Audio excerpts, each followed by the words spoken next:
Shabbat Shalom para todos. Aquí estamos en esta tarde de Shabbat, en este día que también, aparte de ser Shabbat, estamos en los días de la festividad de Sukkot.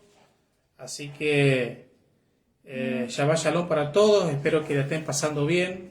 Espero que estos días de fiesta, donde el Eterno Dios nos permite celebrar, nos permite compartir, ¿sí? Y sobre todo vivir estos días de gozo, de gran bendición, disfrutando de la presencia de nuestro Dios. Así que les bendigo, espero que se encuentren bien. En esta tarde quiero continuar con la segunda parte de la festividad de Sukkot, ¿sí? Del cual comencé la semana pasada. Y seguramente habrá una tercera parte, porque quiero abarcar algunas cosas muy interesantes. Y como dije al comienzo, en esta serie de las festividades del otoño, donde hemos arrancado con el ciclo Teshuvá, un ciclo de 40 días de preparación, donde nos lleva a la festividad o la convocatoria de Yom Teruah, a la convocatoria de Yom Kippur, y a la festividad, a la última festividad del ciclo anual de las fiestas, en la cual estamos, la fiesta de Sukkot, conocida como la fiesta de tabernáculos. Así que antes que nada quiero saludarles a todos aquellos que estén conectados, que puedan estar pendientes, que siempre están ahí del otro lado. Saludarles, somos parte de una familia, la familia del reino, el cual Dios nos permite y nos ha dado la bendición, ¿sí? De ser parte, y aún aunque no sea presencialmente, por medio del internet poder llegar a sus hogares. Así que les bendigo y quiero aprovechar la oportunidad también, ¿sí? Aprovechar la oportunidad también para extenderle la invitación. Sí, estamos en este Shabbat, por ejemplo, es la última porción de la Torá que se lee, se estudia, la porción número 54. Recordemos que durante el ciclo, durante todo el año, lo que hacemos es estudiar una porción en cada Shabbat, ¿sí? De la Torá, de los profetas, del Nuevo Testamento, y bueno, a veces son porciones largas, otras cortas, pero en fin, la idea de esto es poder traer una enseñanza, ¿sí? Poder compartir con ustedes y como dije recién, extenderle la invitación para todos aquellos que quieran ser parte del estudio de la Torá anual, del cual vamos a comenzar el próximo fin de semana, ya el próximo Shabbat. Del cual seguramente mañana o pasado estaré haciendo un tercer video explicando sobre lo que significa el octavo día de la festividad, conocido como Shemini Atzeret, ¿sí? Y también como Simchat Torah, el regocijo de la Torah, el ciclo que comienza, ¿sí? El ciclo anual de la Torah, donde nuevamente comenzamos a estudiar desde el libro de Génesis, Éxodo, Levítico, Números, y Deuteronomio. Así que les invite a otros si quiere ser parte por este grupo, la Quejilá virtual, ¿sí? Así que si usted necesita de alguna manera poder asesorarse, poder recibir alguna información de algo, por favor nos puede escribir con gusto. Estamos nosotros con mi esposa, la pastora, y también un grupo de hermanos que trabajan en el ministerio para poder hacerle llegar lo que son las lecturas, las parashat o las parashot, fechas, etcétera, y como siempre poder, si está en nuestra posibilidad, ir evacuando algunas dudas que usted pueda tener en cuanto a este tiempo. Así que les bendigo. Recuerde, el próximo Shabbat comenzamos con la porción. Y no dude por favor en escribirnos si tiene algún inconveniente o quiere recibir la porción, quiere recibir en PDF, en Word, las porciones, nos escribe. Así que rápidamente quiero empezar. Hemos visto que la festividad de Sukkot es una festividad que lleva o que tiene muchos nombres, ¿sí? La semana pasada estuvimos viendo que la festividad de Sukkot o la fiesta de tabernáculo, como algunos lo conocen, tiene algunos nombres o por el cual se identifica esta festividad, de las cuales el video pasado estuve hablando solamente tocando dos aspectos. Estuve hablando sobre dos aspectos que tenían que ver justamente que la festividad de Sukkot es conocida como la festividad del gran regocijo y todo lo que conlleva, y luego también estuve hablando sobre el otro aspecto que tiene que ver con, que es conocida como la festividad de la recolección, que tenía que ver con una parte agrícola donde es la última gran cosecha del año en la tierra de Israel, donde recordemos también que en la tierra de Israel Dios estableció tres momentos o tres fiestas, tres convocatorias, de las cuales iban a estar relacionadas con la agricultura. Número uno, Pesaj, que recordamos que es la salida de Egipto, que tiene que ver también con Bikurín, son los primeros frutos de la cebada, ¿sí? Es el primer momento donde se presentaba primicia. Número 2, tenemos 50 días después de Pesaj o de conocido como Pascua, la festividad de Shavuot, conocido como Pentecostés, que es la segunda cosecha y la segunda entrega de primicia, pero en este caso de trigo, ¿sí? Y luego tenemos la última cosecha del año, como nos dice la Torá. A la salida del año tenemos la última cosecha, la gran cosecha, que tiene, por cierto, una connotación profética muy grande, que luego seguramente en el próximo video voy a estar explicando sobre la importancia del lado espiritual o profético, lo que significa la última gran cosecha, ¿sí? Aquellos que fueron cosechados en la primer lluvia, que tiene que ver con la festividad de la primavera, y aquellos que fueron cosechados en la segunda lluvia, que tiene que ver con la festividad de la fiesta del otoño, y tiene que ver justamente con este tiempo. Así que rápidamente ahora yo quiero tocar algunas cosas. También otro de los aspectos que tiene que ver con cómo se la reconoce, cómo se la reconocía a la festividad, y una de ellas tenía que ver justamente con la festividad de las naciones. Otro de los nombres que se le da a la festividad de Sukkot o la tabernáculo es la fiesta de las naciones, ¿sí? Y de hecho Zacarías capítulo 14 es muy interesante. Capítulo 14 desde el versículo 16 y 18 usted lo puede encontrar. Está haciendo referencia Zacarías 14 a la era mesiánica, cuando Yeshua dice que vendrá y pondrá los pies en el monte de los olivos, y dice que las naciones que no suban a celebrar la festividad de tabernáculo o de Sukkot no tendrán lluvia ese año.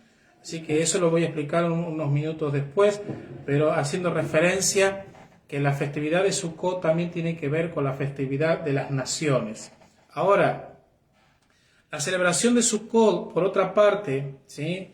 La celebración de Sukkot, por otra parte, o sea, las naciones están íntimamente relacionadas, ¿sí? Con el pueblo de Israel, con la misión de Israel, ¿sí? No podemos separar a las naciones del papel fundamental que tiene el pueblo de Israel. ¿Por qué? Porque el plan de Dios, por ejemplo, para el pueblo de Israel, que radica ahí en el libro de Génesis, vamos a ver que cuando Dios establece un pacto con Abraham, Dios le dice que en él serían benditas todas las naciones de la tierra, todas las familias. Entonces, en el pacto que Dios prometió, dice que serán benditas en ti todas las familias, todas las naciones. ¿Sí? La palabra naciones es Goyim. Así que de Abraham, ¿sí? Del patriarca Abraham, es que Dios levanta un pueblo, a Israel, para llevar bendiciones a las naciones. Eso es importante poder tenerlo en cuenta, porque las naciones son bendecidas por la nación de Israel. ¿Se entiende? Entonces, esa promesa de que las naciones son bendecidas a través del pueblo de Israel, usted lo puede ver en el libro de Gálatas. ¿Sí? El libro de Gálatas, capítulo 3, versículo 8. Dice el texto, lo tengo por aquí, se me borró. Aquí está, a ver. Aguánteme un segundo. Gálatas capítulo 8, capítulo 3, versículo 8 dice, y la Escritura, previendo que Dios había de justificar por la fe a los gentiles, dio de antemano la buena nueva al patriarca Abraham, diciendo, en ti serán bendecidas las naciones. Entonces, la promesa se cumple al venir Yeshua, porque Dios lo que había prometido a Abraham, y de Abraham sale la nación de Israel, luego en Yeshua Dios cumple la promesa. De acá entonces podemos apreciar de alguna manera un importante patrón que surge de la interpretación de los sacrificios. Por ejemplo, Números capítulo 29 nos va a detallar justamente cuando Dios en la festividad de Sukkot establece que se sacrificaran 70 sacrificios y cada uno tenía como representación a la nación o sea, cada sacrificio representaba o iba dirigida a una nación.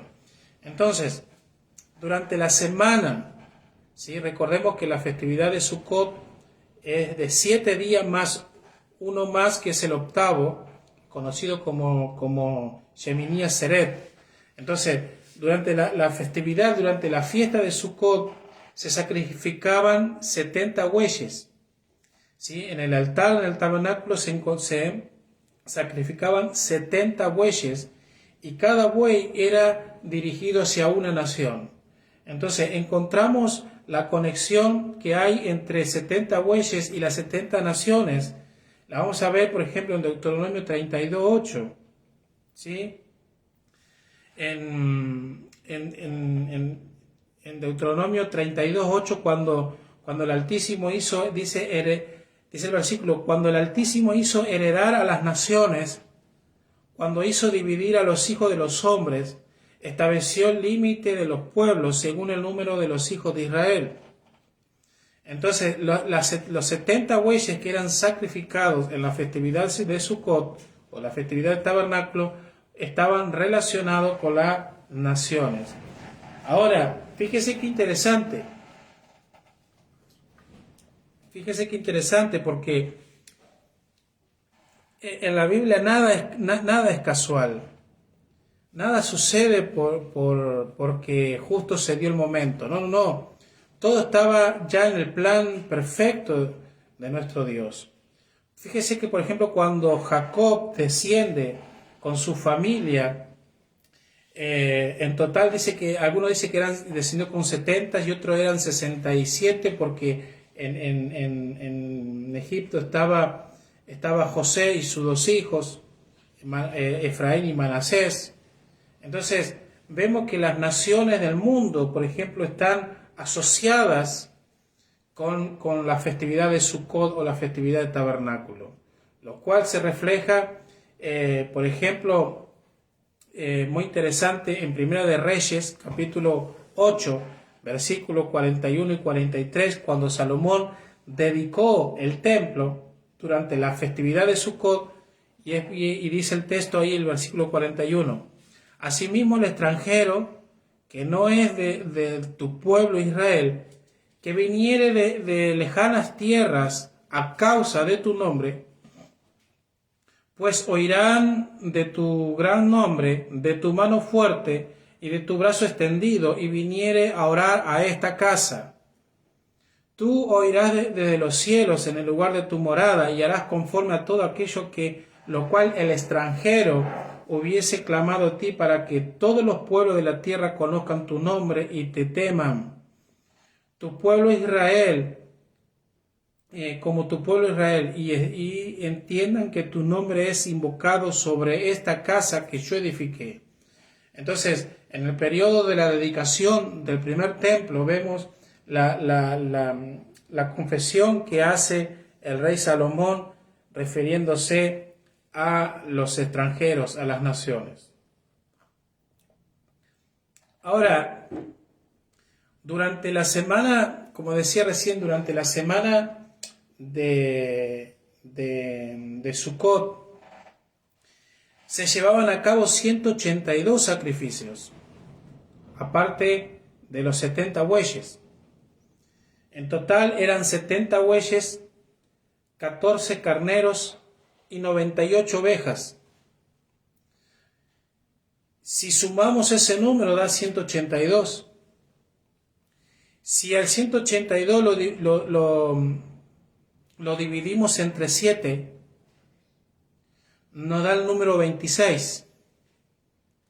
Y el número 26 es el número numérico para la palabra del nombre del Eterno, Yud Hei Ba Hei. Quiere decir entonces que en todos los sacrificios está el nombre del Eterno, trayéndonos la revelación de que Él está en todo momento, en todo lugar, está en control de todas las cosas. Entonces, vemos que el número, o sea, nada es al azar, nada es casual. ¿Se entiende? Entonces, también están las ofrendas que eran conocidas, las ofrendas encendidas. Y las ofrendas encendidas eran de 336 décimas de efa de harina. ¿Sí? Eran 336. Entonces, no es una mera coincidencia, o sea, no es coincidencia que la festividad de Sukkot sea en el 7º mes, que la festividad de Sukkot sea la fiesta número 7. O sea, es como decir, todas las cosas Dios las centró. Por eso, cuando usted estudia la Torá, estudia las parashot, estudia las escrituras desde una perspectiva hebrea, usted va a encontrar una riqueza extraordinaria. Va a encontrar unas cosas tremendas que quizás no se puede ver desde una traducción al español, por ejemplo. Vemos que, por ejemplo, Yeshua dice que deben de perdonar 70 veces 7, que los 7 son los días de la semana. O sea, está todo plasmado. Entonces, Sukkot es una representación del gozo que se va a experimentar ¿cuándo? En el 7º milenio, que tiene que ver con la era milenial, los 1000 años del reinado del Mesías. ¿Se entiende? También el número 7 está relacionado al Shabbat. ¿Sí? El Shabbat, fíjese que los días de la semana bíblicamente no tienen nombres. Nombre se le puso cuando se hizo el calendario gregoriano. Y de hecho, el calendario gregoriano, cada nombre de los días de la semana está dirigido a un dios. Pero bíblicamente los días de la semana no tienen nombre, tienen números. El único día que tiene nombre es el 7º y es el Shabbat. ¿Se entiende? Entonces, el Shabbat es el único día que tiene nombre y es el 7º día de la semana. Entonces, aunque Dios desea redimir a todas las naciones, ¿sí?, aquellas que no se vuelven a Dios serán juzgadas. Interesante. Fíjese que Zacarías, y le voy a leer el texto para mostrarlo mejor, porque Zacarías 14, hablando del reino milenial, el reino del Mesías, la era mesiánica, después que haya pasado el antimesías, haya pasado la gran tribulación, etc. Dice el versículo 16, y todos lo que sobrevivan de las naciones que vinieren contra Jerusalén subirán de año en año para adorar al Rey, a Yahweh de los ejércitos, y a celebrar la fiesta de tabernáculos. Y acontecerá, dice, y acontecerá que lo de las familias de la tierra que no suban a Jerusalén para adorar al Rey y no celebrar la festividad, el juicio de Dios será que no enviará la lluvia. Y recordemos que el agua es fundamental para el ser humano, no solamente para nuestro cuerpo físico, sino que el agua es fundamental para todo lo que tiene que ver con la siembra, la cosecha y muchas cosas más. ¿Se entiende? Entonces, la festividad de Sukkot está relacionado al sacrificio de los 70 bueyes que se hacía en el periodo de la semana de los 7 días, y cada buey estaba dirigido a una nación. Hay mucho más para hablar de esto. Podemos estar mucho tiempo más hablando sobre lo que significa los sacrificios. Podemos ver mucho más sobre lo que significa, la importancia del sacrificio, la importancia de los sacrificios que Dios estableció en la festividad de Sukkot. Pero sin embargo, no quiero detenerme en eso, sino que quiero seguir. Así que otro de los aspectos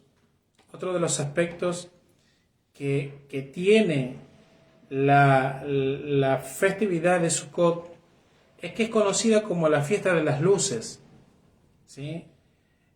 Otra de las ceremonias, por ejemplo, que se hacía en la semana de Sukkot tenía que ver con la iluminación del templo, tenía que ver con la iluminación del templo. Entonces, de acuerdo a algunas tradiciones, se decía que al final del primer día de Sukkot, los sacerdotes y los levitas debían de ir al patio de las mujeres.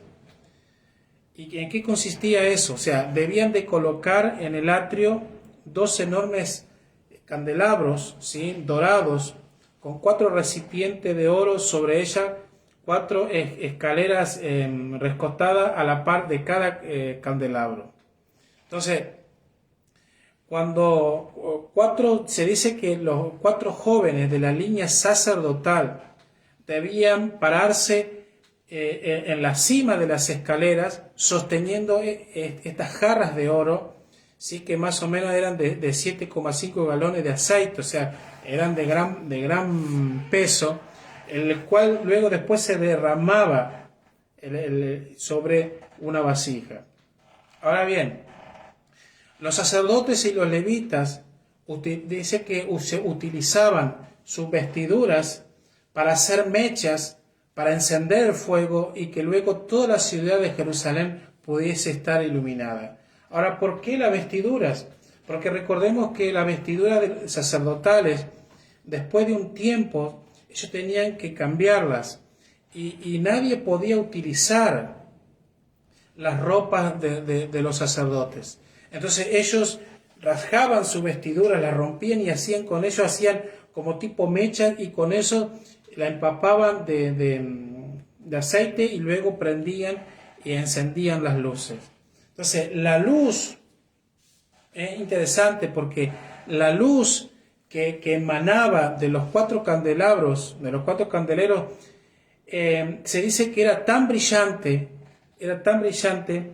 que se decía que se veía, o sea, que no había un patio, no había lugar en Jerusalén que no estuviese iluminado.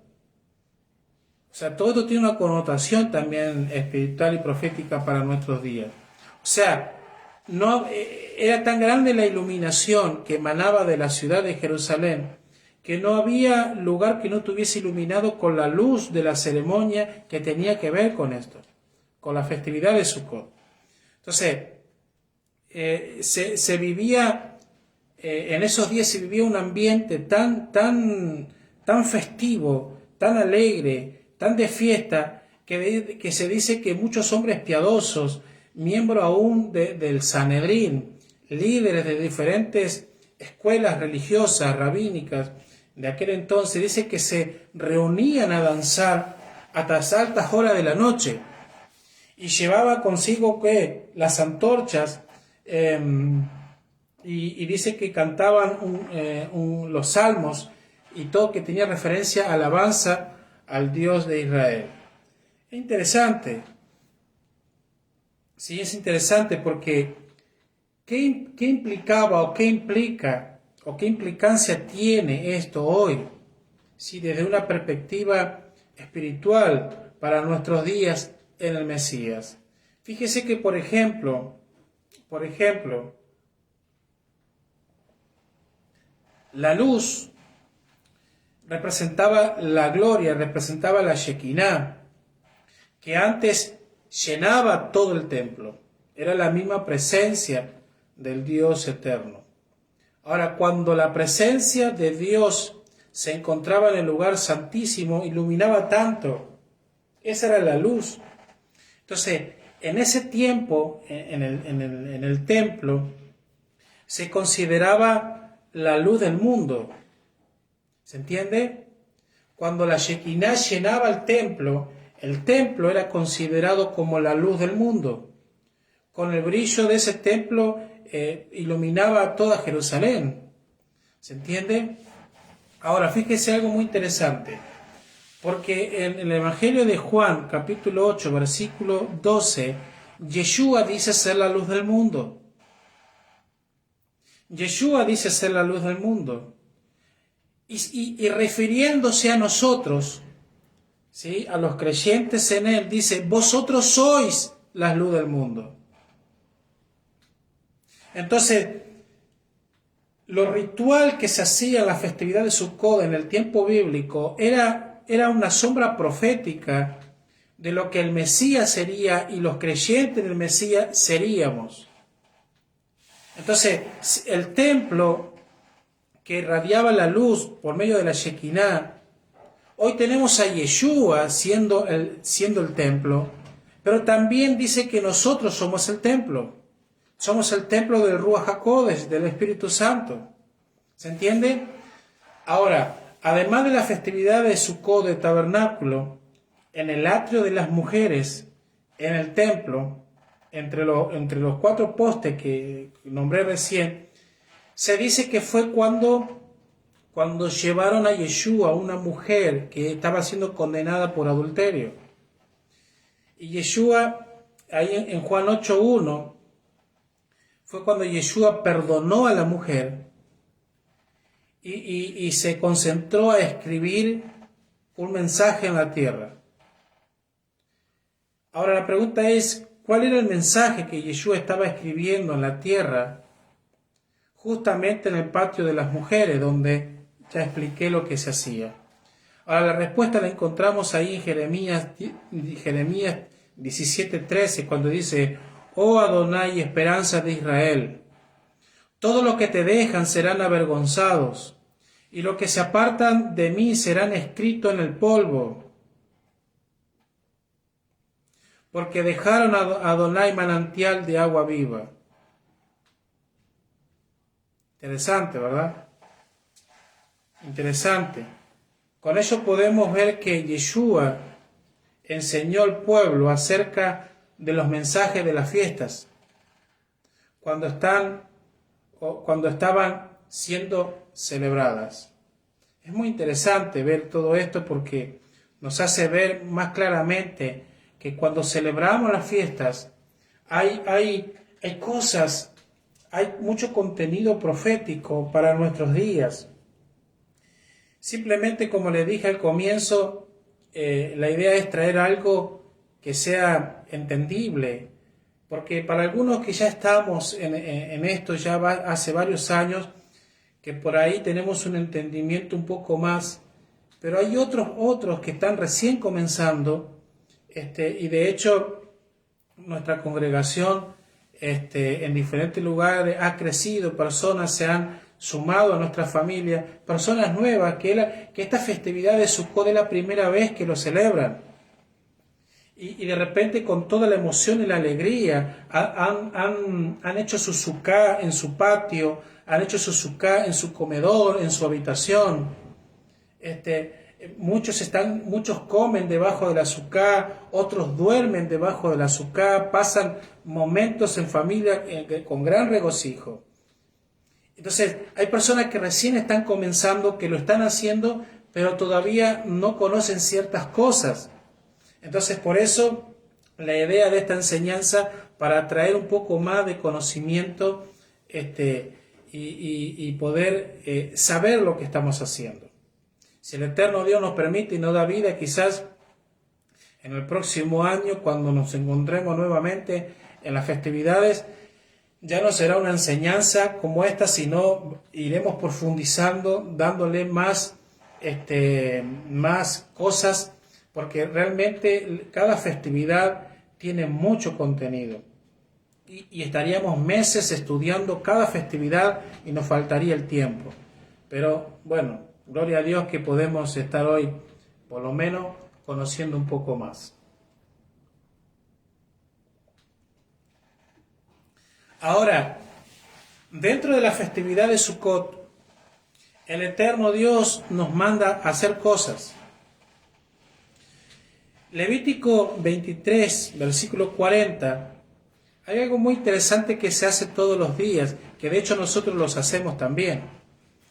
Dice: y tomaréis el primer día ramas de fruto de árbol hermoso, rama de palmeras, rama de árboles frondosos, y sauces de los arroyos, y os regocijaréis delante de Yahweh, vuestro Dios, por 7 días.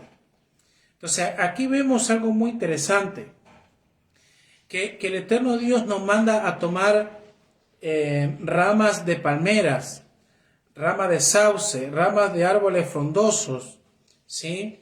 Y hay 4 tipos de ramas, las cuales el eterno Dios nos manda a que juntemos y nos regocijemos. Entonces la tradición que se tiene en esta festividad es tomar las 4 ramas, juntarlas y comenzarlas a agitar.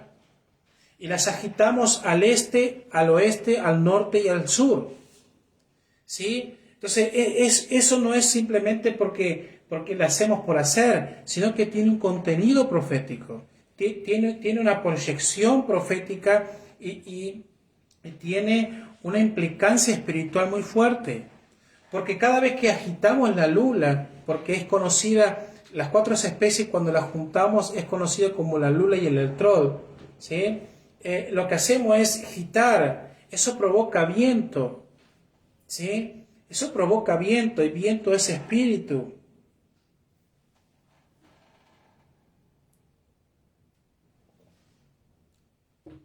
Entonces, lo que hacemos cada vez que agitamos las ramas es conectarnos con el Ruach, conectarnos con el Espíritu de Dios, profetizando, declarando, anunciando. ¿Se entiende?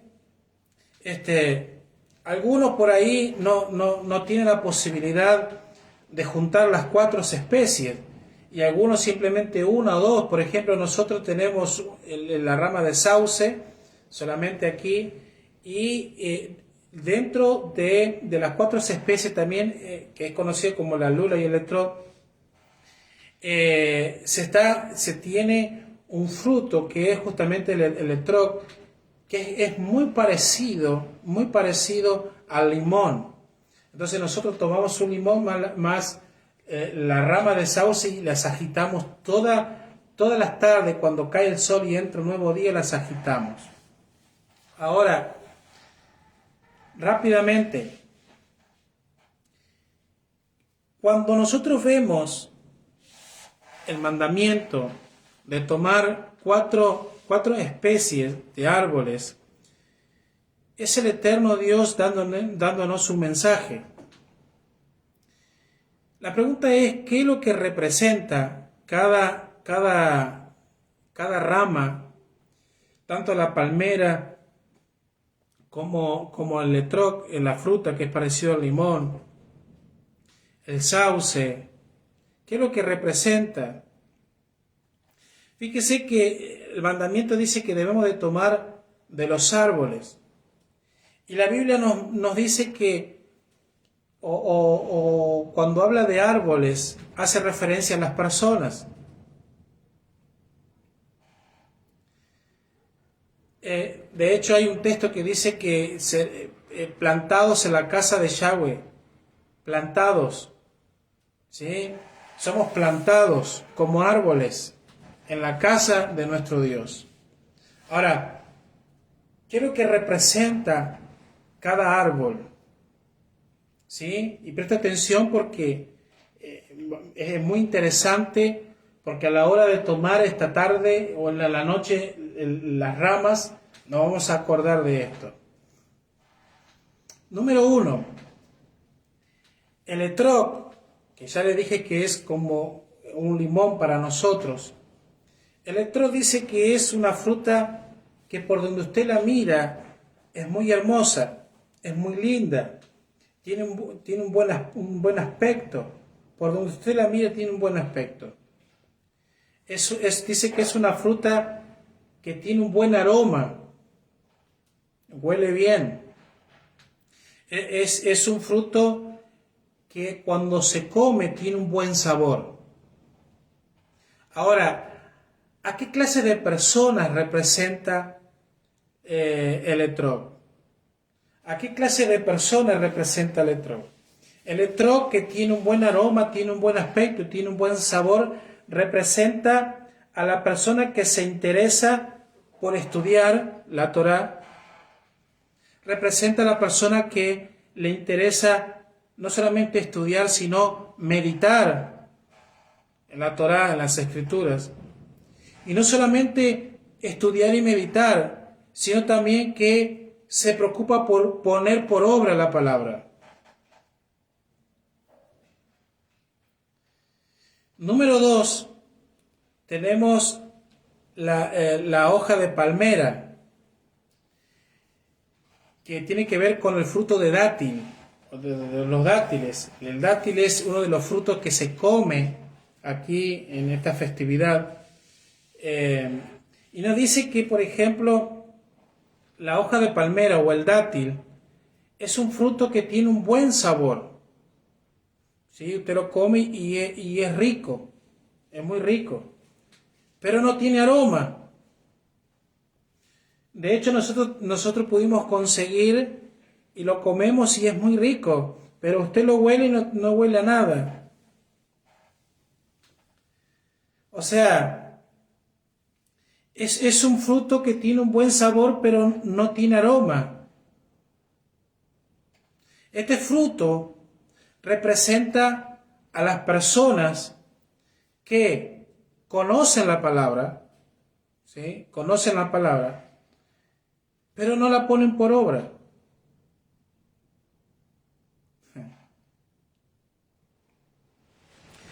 O sea, no practican lo que conocen, no practican lo que estudian.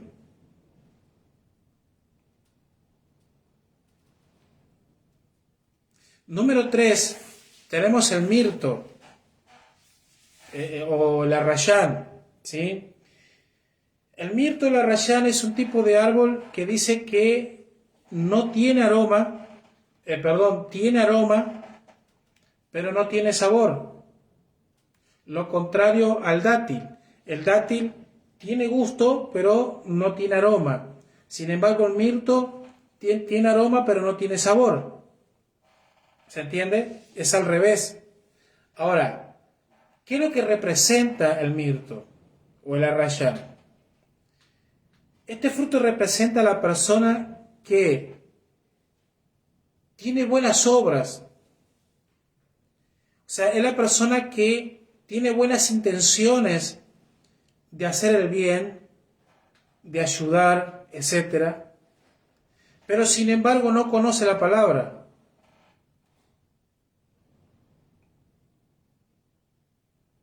¿Se entiende? Quiere decir que son personas que con todo el amor del mundo ayudan a las personas, pero sin conocer a Dios.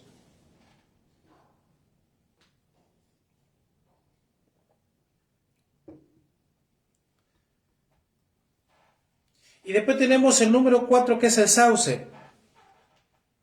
El sauce es el árbol que no tiene sabor, no tiene aroma, o sea, no tiene nada. El sauce es la persona que no conoce la palabra, no conoce a Dios y tampoco le importa. O sea, es la persona que no le interesa nada. ¿Se entiende? Ahora, el eterno Dios dice que nosotros debemos de tomar estas cuatro ramas y juntarlas. Al armar estas 4 ramas, el objetivo del Dios eterno es para que habitemos juntos,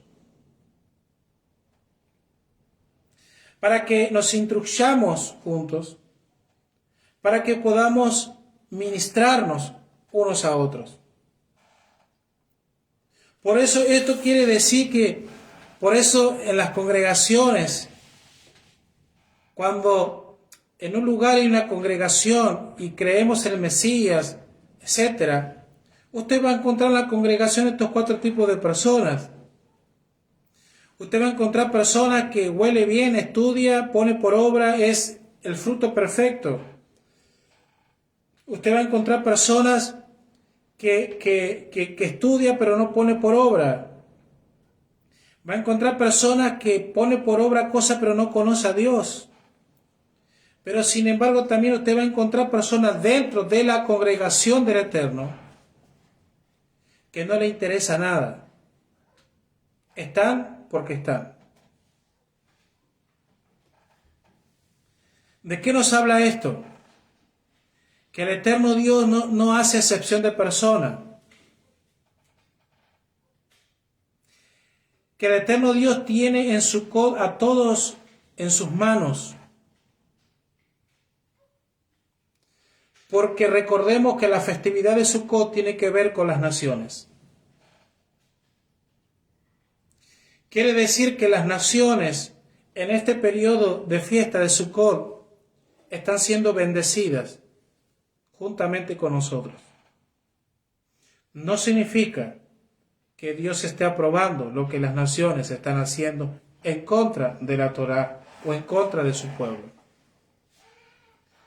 Lo que hace referencia a estas 4 especies, cuando las agitamos a los 4 puntos de la tierra, representa al Espíritu de Dios moviéndose, trayendo ¿qué? El remanente de los 4 puntos de la tierra. El remanente de la casa de Judá y la casa de Israel.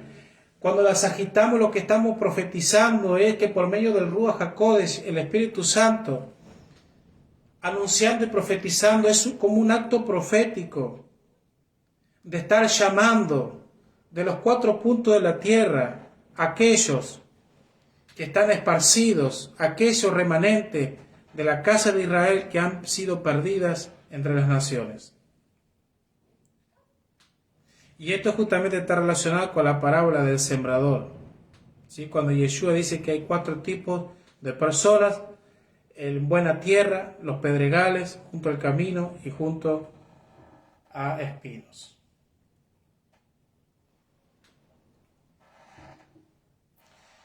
¿Vamos bien hasta ahí?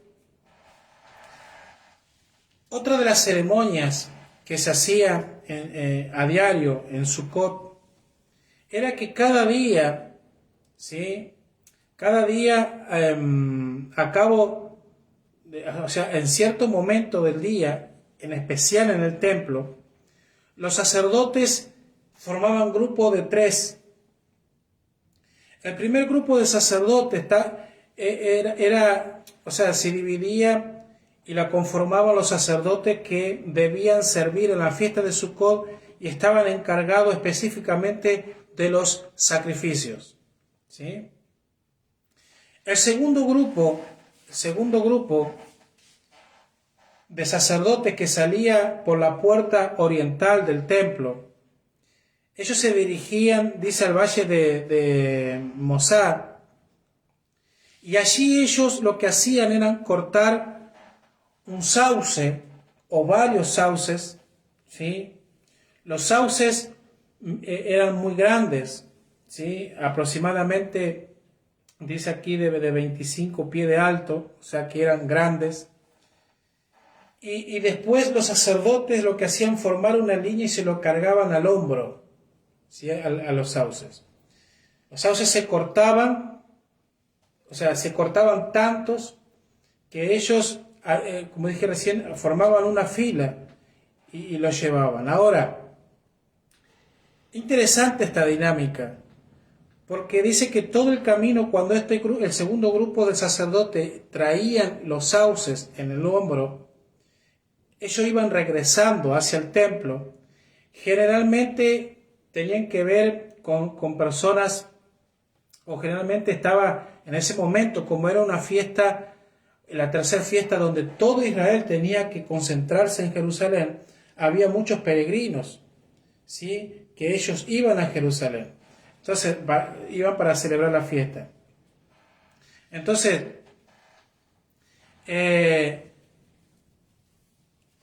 al darse una señal, dice que los sacerdotes debían de dar un paso a la derecha, otro paso a la izquierda. ¿Qué hacían con esto? Lo que hacían era como ir meciendo el sauce. Iban meciendo el sauce. ¿Sí? El tercer grupo de sacerdotes era guiado por el sumo sacerdote y salían por la puerta conocida como la puerta del agua. ¿Sí? Ahora, ellos venían del estanque conocido como el tanque Siloé. Y el tanque Siloé significa aguas vivas. De allí era que el sumo sacerdote sacaba el agua viva, justamente con el jarro de oro, mientras los que estaban con él sostenían la jarra con una jarra, y esa jarra se la cargaba de vino. Mire qué interesante. Cuando los sacerdotes que estaban en el valle de Mosar trayendo los sauces regresaban tipo procesión a Jerusalén, lo que hacían era, se encontraban con el otro grupo que venía del estanque de Siloé. ¿Sí? Ahora, en la marcha que los sacerdotes traían los sauces hacia Jerusalén, se decía que los sauces comenzaban a crujir. ¿Sí? Crujían por el viento que había y que envolvía la ciudad de Jerusalén. Y es muy interesante porque la palabra viento en el hebreo es la palabra ruach, y también es la palabra para espíritu.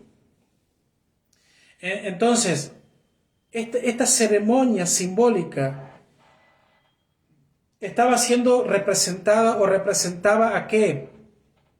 Al Ruach HaKodesh, al Espíritu Santo, que Dios, o sea, lo que hacían ellos era una representación, obviamente que quizás no lo tenían en la totalidad, pero nosotros lo podemos ver hoy por medio del Mesías y por medio de lo profético, que cuando ellos venían entrando a Jerusalén y el viento hacía crujir los sauces, era la representación de Dios llegando a la ciudad, trayendo al Ruach HaKodesh. ¿Se entiende? Entonces los tres grupos se reunían ahí en la puerta, y luego dice que había un hombre que tocaba la flauta. Mire qué interesante esto. porque dice que un hombre se ponía en pie y tocaba la flauta. La flauta tenía o representa al Mesías. ¿Por qué? Porque al flautista llevaba por nombre el que traspasó, o mejor dicho, el traspasado.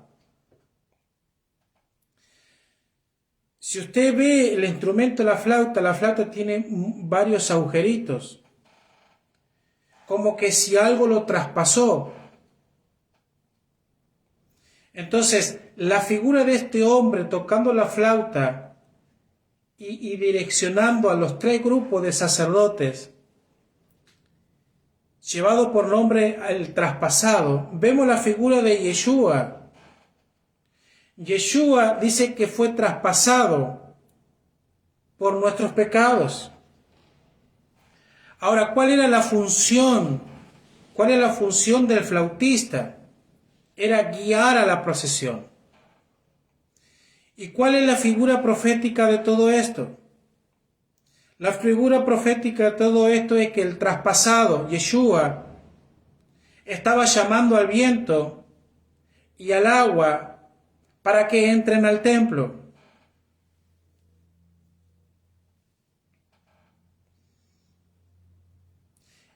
Eso es una figura profética de que el Dios eterno, al enviar a Yeshua, al traspasado, era quien iba a dirigir, quien dice que el Padre iba a enviar al Espíritu Santo, al Ruach HaKodesh. Quiere decir entonces que si nosotros hoy somos el templo, según el apóstol Pablo lo describe, entonces por los méritos de Yeshua, Yeshua ha venido dirigiendo el Ruach HaKodesh y al agua viva, la Torá, dirigiéndola para que permanezcan dentro del templo.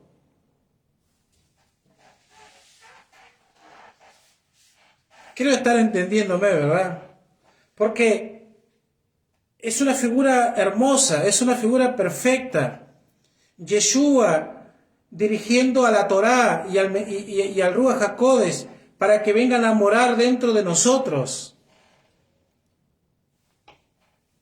Entonces, los sacerdotes que venían de Mosá llegaban al templo con los sauces crujiendo. Número 2, los sacerdotes encargados de matar a los animales suben entonces al altar para comenzar los sacrificios. Número 3, el sumo sacerdote y sus asistentes suben al altar mientras que todo el pueblo de Israel está congregados en los atrios del templo. Número 4, el pueblo comienza a cantar el cántico de Miriam que dice: con gozo sacaremos agua del pozo de salvación.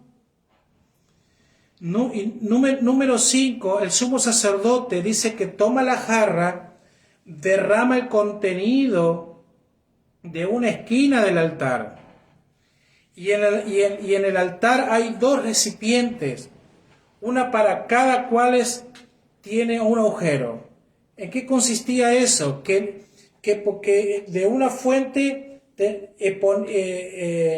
tiraban el vino y por otro lado tiraban el agua. El agua y el vino se derramaban sobre el altar.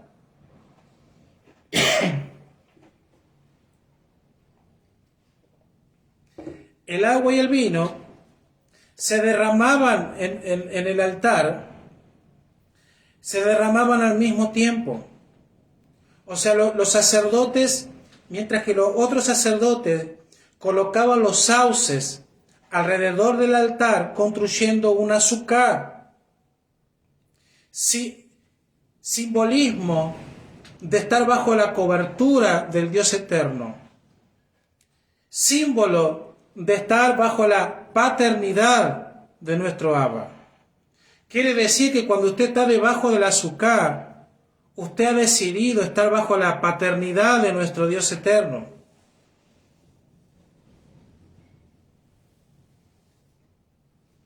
¿Qué es lo que entendemos de todo esto? podemos apreciar la imagen de Yeshua siendo sacrificado en el madero. Dice que él fue puesto sobre el altar, el madero.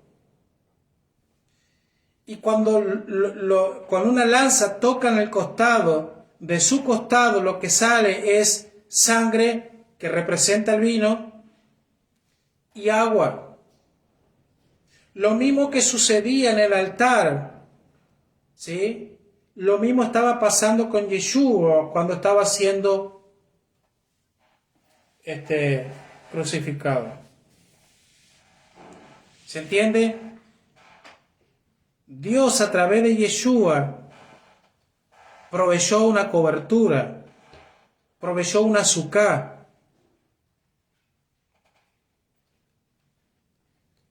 Todos aquellos que creemos en Yeshua estamos bajo su sucá, bajo la sucá del Eterno. ¿Se entiende? En las Escrituras, por ejemplo, el vino representa el matrimonio, representa la sangre, representa el pacto, representa el gozo, representa al Mesías. Los sacerdotes que llevaban los sauces al altar y los colocaban parados a un lado del altar formaban un dorsal matrimonial, una jupá. El sumo sacerdote tomaba la copa de oro y derramaba el agua sobre el altar. El asistente del sumo sacerdote tomaba la copa de plata y derramaba el vino sobre el altar. Cuando Yeshua fue sacrificado en el madero, tipo de altar, su costado fue traspasado. De su corazón vertió agua, vertió sangre. Y Yeshua dijo de él mismo que él era el agua viva.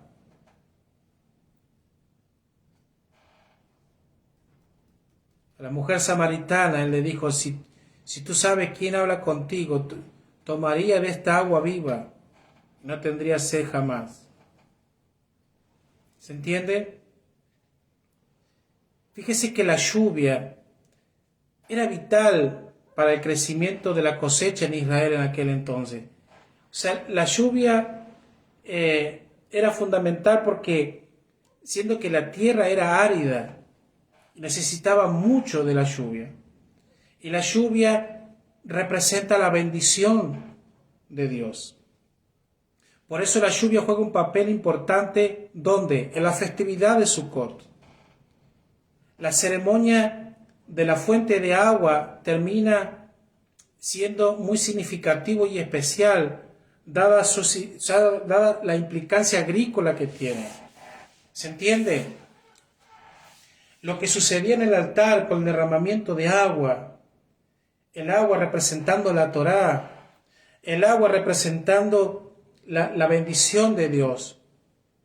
La lluvia está íntimamente conectada con la festividad de tabernáculo, de Sukkot. Entonces, la lluvia representa al Ruach HaKodesh.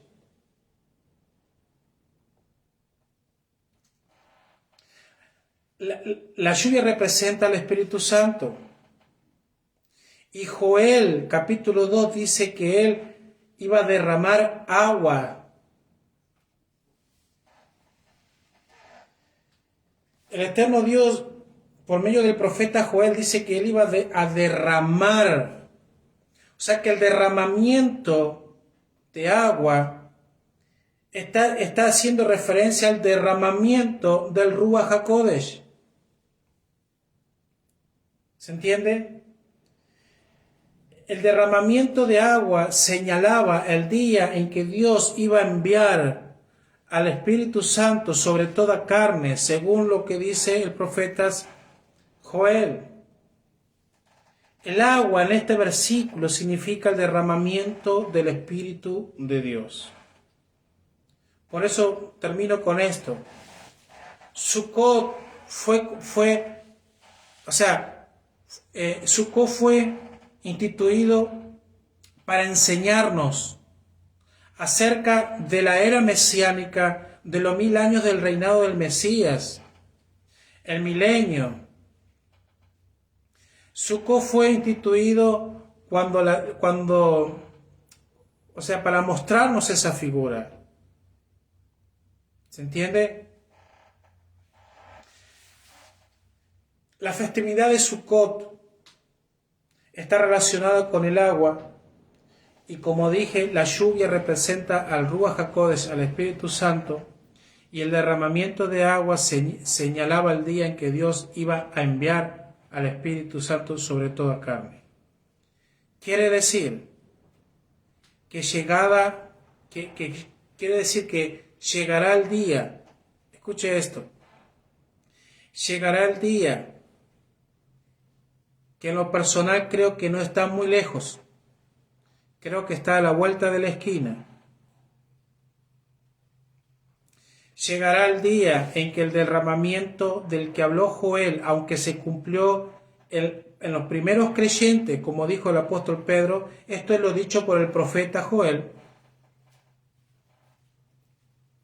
Llegará el día donde el derramamiento del que habló Joel, del derramamiento de la libación del Ruach HaKodesh, se cumplirá en usted y en mí, y seremos nosotros los recipientes, el templo, para recibir esa frescura del Ruach HaKodesh. Ahora, ¿todo esto para qué? Porque Sukkot nos marca el fin de un ciclo, pero también nos marca el inicio de un tiempo nuevo. Quiere decir que al finalizar Sukkot iniciaremos un ciclo nuevo, un tiempo nuevo. Que eso que tiene que ver con Simchat Torah, el regocijo de la Torah. Que eso lo voy a hablar, como dije, en el próximo video. Quiere decir que hemos sido introducidos a esta festividad proféticamente en estos días donde estamos conectados, donde la escalera de Jacob está trabajando a nuestro favor, donde miramos arriba y vemos el trono del Dios eterno. Pero al finalizar Sukkot, finaliza un ciclo, pero comenzará un tiempo nuevo para todos aquellos que estamos creyendo, que estamos firmes en Yeshua y caminando en la Torah. Este Sukkot nos marca un tiempo donde el Eterno nos va a llenar tanto de su espíritu, de su Ruach, que vamos a comenzar a vivir tiempos extraordinarios. Y se lo digo desde el contexto del que estamos viviendo. Porque en el contexto que estamos viviendo, con todo el plan macabro del nuevo orden mundial, donde para la gente que está aceptando ciertas condiciones y su vida está volviendo a la normalidad, nosotros, los que estamos en contra, los que para ellos somos rebeldes y que no nos sujetamos a los patrones y a los principios que ellos están estableciendo, aunque ellos se vengan contra nosotros cuando salgamos de este Sukkot, saldremos llenos del Ruach HaKodesh y comenzaremos a vivir un tiempo extraordinario en la presencia de nuestro Dios, donde comenzaremos a vivir milagros extraordinarios. ¿Sabes por qué? Porque cuando usted no quiere aceptar las condiciones que los gobiernos están imponiendo, que si no te vacunas no puedes acceder a tal cosa, llegará el momento donde las puertas se nos cerrarán tanto que la única puerta que nos quedará abierta es el acceso al trono de gracia, al trono de la misericordia, donde solamente tendremos la fuente de agua viva que es Yeshua, y donde la sociedad nos cierra una puerta para privarnos de beneficios como alimento, etc., nosotros estaremos viviendo provisiones del Dios eterno por donde quiera. ¿Se entiende? Aunque el mundo esté viviendo caos, porque lo que se viene es eso, estamos a la puerta de la manifestación del antimesías, Estamos a las puertas de la paz fingida que traerá este personaje. Pero sabemos que ese personaje se va a manifestar y traerá total destrucción. Se iniciará una persecución para los hijos de Dios. Pero ante todo eso estaremos confiados de que el que guarda a Israel no estará dormido. Entonces esto nos lleva a que estamos en un tiempo clave, en un tiempo profético como nunca antes. Esto no se descarta que aunque estemos viviendo la gran bendición y la provisión de Dios, no se inicie una persecución hacia nosotros. Así que preparémonos, porque Sukkot es un tiempo de regocijo, un tiempo de estar en la Sukkah, bajo la paternidad de Dios. Seremos revestidos, seremos llenos del Ruach HaKodesh, pero también conscientes de que después que salgamos de esta festividad, seremos como la Quejilá del primer siglo, los primeros creyentes, que aunque vinieron persecución, dice que la palabra se predicaba con denuedo, milagros, señales, enfermos eran sanados, etcétera, provisiones. Eso es lo que nos espera. Así que les bendigo, espero que hayan captado la idea. Posiblemente vamos a ver quizás mañana, domingo ya, o más tardar el lunes. Estaré dando la tercera parte de la festividad de Sukkot, donde quiero centrarme más que nada sobre el octavo día, Shemini Atzeret, lo que significa Simchat Torah, el nuevo ciclo, lo que se hacía o se hace el séptimo día, conocida como Shana Rabbah. Entonces esas tres cosas quiero ampliar y bueno, otras cosas más. Así que les bendigo, espero que estén bien. Shabbat Shalom para todos, Shavuot también, y recuerde que el próximo sábado, todos los sábados, ¿sí? Todos los Shabbat, 11 de la mañana, estaremos transmitiendo la porción de la Torah.